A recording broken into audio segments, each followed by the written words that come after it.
Shalom, queridos espectadores do canal Israel no Caminho. É sempre uma alegria muito grande estarmos com vocês compartilhando o entendimento de pessoas queridas e conhecedores da palavra. Eu sou a Wanda Srabotnia, e a nossa convidada de hoje é a Vera Lúcia de Almeida. É uma pessoa muito especial, que eu conheci há vários anos atrás e quem me apresentou Yeshua e a sua salvação. A Vera é profunda estudiosa e conhecedora da palavra de Deus, já há algumas décadas, inclusive com um vasto conhecimento do hebraico, grego bíblico. Vejamos o que ela tem para nos contar sobre um tema tão importante e tão atual: antissemitismo e suas origens registradas na própria Bíblia, no próprio Tanakh. Shalom. Amigos, estou aqui com uma pessoa muito querida, a Vera de Almeida, e é uma pessoa mais do que querida, porque um dia ela me mostrou o amor de Yeshua. E hoje a gente está vendo uma coisa que está acontecendo no mundo. Então, estou apresentando a Vera e depois a gente fala sobre um tema que não é muito gostoso, que chama antissemitismo. Prazer, muito prazer de estar aqui e pedindo que o Eterno nos dirija e nos dê sabedoria e Ele nos mostre a verdade que Ele é e nos mostre o que é que está acontecendo através da Sua palavra, que Ele permitiu fosse crafada, escrita, registrada para que nós tivéssemos direção. Amém. Olha que coisa boa. Mas olha, tem uma definição. O que é antissemitismo? Dicionário Oxford descreve o antissemitismo como preconceito, hostilidade, discriminação contra pessoas judias por motivos religiosos, culturais ou étnicos. Você concorda com isso, Vera? O que que você me diz a respeito disso?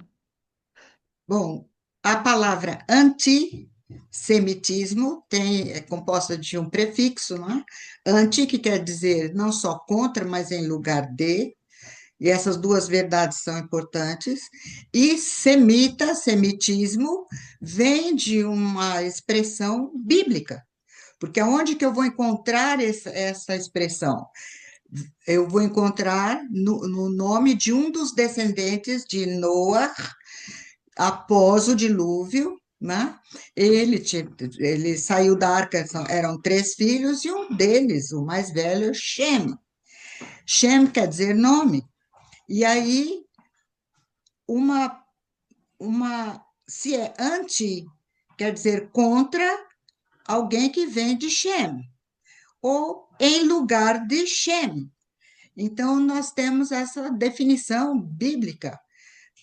Se eu só posso ir para a Bíblia, porque foi ele que mostrou que após o dilúvio, Noé foi salvo na arca com 8 pessoas, eram 8 pessoas, ele, a esposa, 3 filhos e 3 esposas. Portanto, daí veio a palavra Shem. E interessante que quando Noé saiu da arca, em Gênesis 9 nos mostra que ele se embebedou. E depois disso, o filho Canaã, Ham, que é um dos filhos, não foi muito, não tratou o pai com fidelidade, e aí então ele proferiu bênçãos e maldições. E aí ele disse, Baruch Elohei Shem. Então ele disse que Shem seria abençoado, porque o Deus vivo iria se manifestar através de Shem. Então, daí vem a expressão semita. Existem vários, mas vamos chegar ao semita importante. Quem de Shem? Antes, porém, eu queria colocar algumas bases, alicerces, né? Como eu falei, isso vem da palavra de Deus. Essa é uma revelação do Deus vivo na palavra de Deus chamada Escritura, ou Tanar, ou Bíblia, né? Então, eu gostaria, em primeiro lugar, de dizer que Deus diz: você quer ter claridade, você quer enxergar, você não quer ser enganado? Ele diz: a lei e ao testemunho. através do profeta Isaías. Se não falarem de acordo com esta palavra, jamais verão a alva. Não há luz.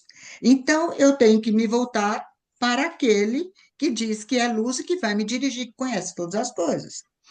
E o que diz essa palavra? Por exemplo, lá o profeta, continuando o profeta Isaías, lá no capítulo 46, ele diz: Lembrai-vos das coisas passadas, desde a antiguidade, que eu sou El, eu sou Deus. Não há outro Elohim. Interessante, porque eu sou El, não há outro Elohim. Uma das pessoas da triunidade está falando, mas não há outro Deus triuno. E diz, e não há outro semelhante a mim. E ele vai dizer no que é que ninguém é semelhante a ele. Que anuncia o fim desde o princípio. Desde a antiguidade, as coisas que ainda não sucederam. Isso que nós estamos vendo hoje, o que nós vamos comentar, o Eterno já falou sobre isso. E ele diz, como ele é único, ele diz: o meu conselho permanecerá de pé e farei toda a minha vontade, tudo o que me agrada. Hafetzi. E aí é interessante você olhar duas coisas que eu queria destacar que agradam a Jeová, o Deus vivo, Criador dos céus e da terra. Isaías 53, versos 10 e 11, ele diz que a Jeová, ao Eterno, agradou moer o seu servo justo, moê-lo. Isso agradou o Eterno. Por quê? Porque ele quer ter comunhão conosco e essa comunhão foi quebrada por causa do pecado. Então, ele preparou alguém, o seu cordeiro, para, tendo-o moído, a sua justiça ser atribuída àquele que o aceita. E aí ele fala mais uma coisa. Sabe um dos nomes, lá em Isaías 62, 4, sabe um dos nomes de Sion? Refetsiba. A minha alegria, o que me agrada está nela. Aquela que me agrada, Sion. Então, notem, o Eterno se agrada de Sião, de Israel, né? E aí, ele continua dizendo mais uma coisa muito importante, Isaías 43. E ele agora se dirige à nação de Israel e diz assim: Mas agora, assim diz Jeová que te criou, ó Jacó. E o verbo criar é bará, boreja. Então, Deus criou de dois velhos que não tinham mais semente e os vivificou para trazer Israel. Depois tomou uma mocinha estéril para trazer Jacó e Esaú. Então, sempre nós vemos ele criando uma nação, não existia. Que te criou, Israel. Não temas, porque eu te remi. Chamei-te pelo teu nome, tu és meu. E aí ele diz: Vós sois as minhas testemunhas, diz Jeová. O meu servo a quem escolhi. Para quê? Para que o saibais, me creiais e entendais. O quê? Que eu sou ele, Aniru. E antes de mim, Deus nenhum se formou, após de mim, nenhum haverá. Ani, e ele fala, Anohi, Jeová. Eu sou Jeová. E fora de mim não há Salvador. Portanto, nós estamos falando do Deus Salvador, do Deus que pode conferir justiça a todo pecador cheio de iniquidade. Ele mesmo paga essa dívida, está oferecendo. Como é que ele fez isso? E como é que ele mostra para nós quem ele é? No capítulo ainda 43 de Isaías, no verso anterior, quando ele diz: Vós sois as minhas testemunhas, ele chama as nações. Nós estamos falando das nações indo contra Israel, antissemitismo, não só contra Israel, mas querendo tomar o lugar de Israel. Muitos da igreja estão querendo tomar o lugar de Israel. Então, Jeová diz assim: todas as nações congreguem-se e povos reúnam-se. Quem dentre eles pode anunciar isto e fazer-nos ouvir as predições antigas? Lembra que ele é o único que fala as coisas, o fim desde o começo. Apresentem as suas testemunhas, por elas se justifiquem, para que se ouça e se diga, verdade é. Eu trago a minha testemunha, Israel, E nações, trago para ver qual palavra é a verdade. Vocês estão entendendo como é importante nós conhecermos a palavra de Deus? E, por fim, uma última estaca que eu gostaria, alicerce, ele diz lá em Jeremias 10: assim direis, os deuses que não fizeram os céus e a terra desaparecerão da terra e de debaixo destes céus. Agora, que coisa deliciosa! Não é semelhante a estas aquele que é a porção de Jacó, porque ele é o criador de todas as coisas. Israel é a tribo da sua herança. Jeová Tzvaot Shimo, Jeová dos exércitos é o seu nome. E lá em Crônicas, quando Rabsaquer vindo ameaçar Israel como boca de Senaqueribe, Deus, Jeová mesmo diz que ele é Elohei Yerushalayim, ele é o Deus de Jerusalém.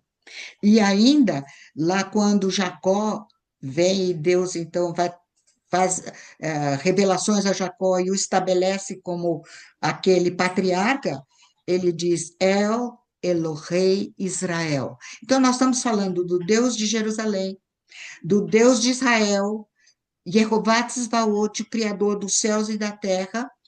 E aí, ele, na sua revelação, o que que ele diz? Quando ele criou Adão e Eva, logo em seguida Adão e Eva caíram. E tendo caído, ele veio e disse para Satanás, Gênesis 3,15, ele diz para Satanás: porém, inimizade, Satanás, entre ti e a mulher, entre a tua semente, Satanás, e a semente da mulher, Zerá Isha, semente da mulher, ele te socará a cabeça e tu lhe ferirás o calcanhar.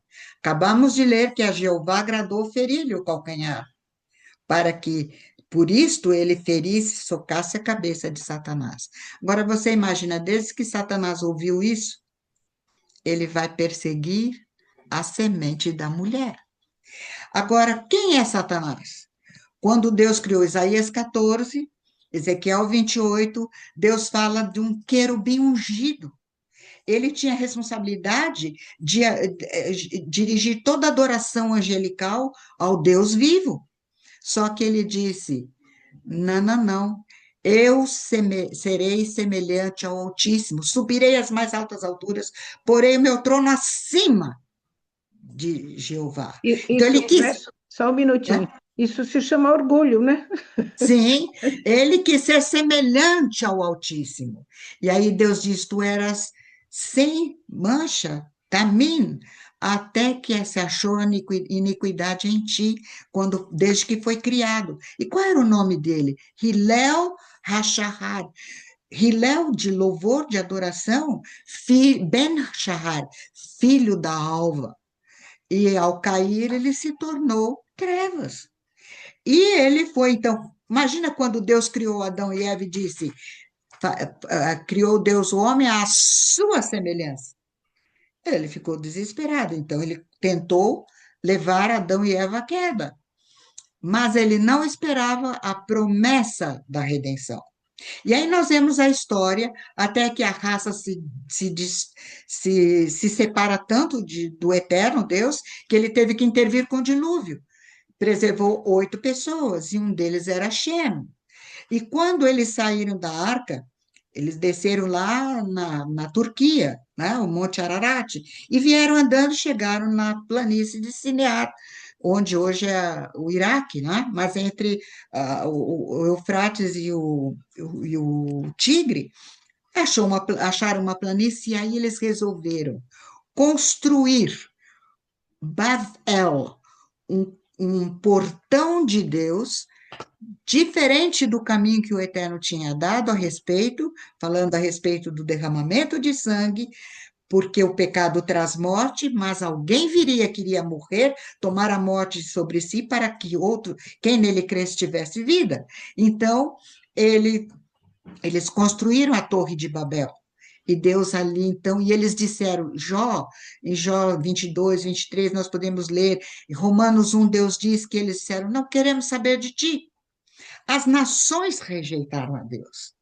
Aí Deus vai atrás de um homem lá na Caldeia, Abrão. Ele era adorador do sol, da lua. Ele morava em Ur dos Caldeus. Ur era a cidade do deus Lua. Mas o Eterno se manifestou a ele, ele creu e saiu dali. E Deus fez promessas a ele. E disse que lhe daria uma terra, daria uma semente, e através dele todas as famílias da terra seriam abençoadas. E aí ele pôs uma proteção sobre essa semente, essa nação que ele faria. Diz, aquele que te abençoar será abençoado, Amém. aquele que te amaldiçoar será amaldiçoado. Por quê? Você imagina quem queria olhar querendo destruir Israel? Porque Israel, através dele, viria a bênção para todas as famílias da terra.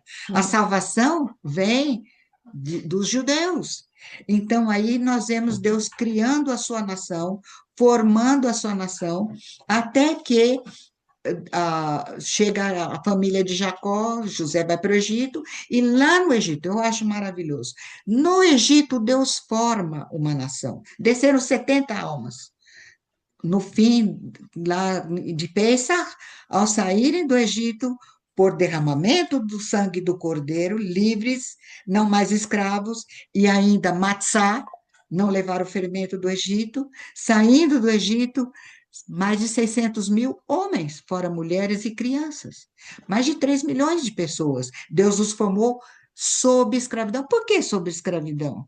Porque eles são testemunhas de Jeová, e todo que comete pecado é escravo do pecado. Mas todo que crê no Cordeiro de Pêssar, todo aquele que dele toma posse, é feito matzá, sem fermento. Então Deus resgatou a sua nação. E aí nós vemos a história de Israel, vai para o cativeiro, volta do cativeiro, cativeiro babilônico. E aí o que diz Daniel?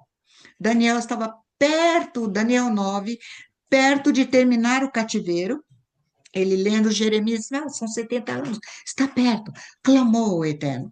O Eterno disse que mostra o que iria acontecer desde então e mostra que o Messias viria antes da destruição do templo. Então, veja, ele disse que o Messias viria, 483 anos desde a saída da ordem para restaurar a cidade de Jerusalém. E aí, então, quando se cumprisse isso, após isso, o Messias viria e, o templo estava sendo reconstruído, a cidade seria reconstruída, mas logo em seguida seria destruída novamente. Então, Deus fala sobre isso, e todo esse tempo de Vera, disciplina de Israel. só um minutinho, Vera. Você está mostrando assim quantas coisas, né, que nós encontramos na Bíblia, na Torá, e agora parece que ninguém está entendendo, né? As pessoas não têm nem ideia do que está acontecendo, não têm ideia de tudo isso que você está falando. E este é o motivo de tanta oposição, né?